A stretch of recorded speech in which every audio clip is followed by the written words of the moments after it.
Dili mabag ang kalisod sa pagkabuot sa pangandoy nga ikaw makahaw-as sa kalisod. Ako si Jiloy, simple lang na bata, nangangarap na maging makata. Gustong sumulat ng mga talata, ipamukha ko sa isip bata.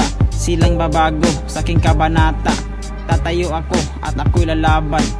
Para sa magandang kinabukasan, gagawin ko lahat kahit anong mangyari at ipakita sa lahat kung sino ang talunan. Manghihina lang ako pero hindi susuko. Tutuloy ako hanggang kayo'y sumuko. Kutyain nyo lang hanggang kayo'y mabubungo. Problema nyo na yan kung kayo'y magkagulo. Tatayo ako sa entablado. Palakpakan nyo, simulang magkagulo. Dahil sisimulan ko na ang pangarap ko. Inspirasyon ko ang inyong pangungutya.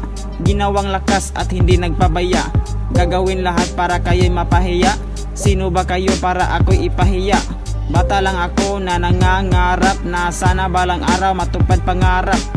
Kahit gaano pa kalayo, patuloy pa rin ako mangangarap at hindi magpapatalo.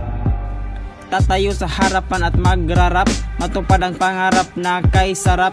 Pipilitin kong di nakukurap, ang mga mata ko na naghihirap. Mapagod man ako pero hindi ako susuko, dahil gusto kong manalo sa pangarap kong ito. Ilang beses madapa, pilit kong itatayo ang sarili para sa pangarap gustong maabot. Gusto ko lahat ay maging kaibigan, gusto ko lahat ay magbigayan, maging patas ang lahat at walang maiwan. Ganito ako, hindi nang iiwan. Marami nang lalait, ako'y minaliit.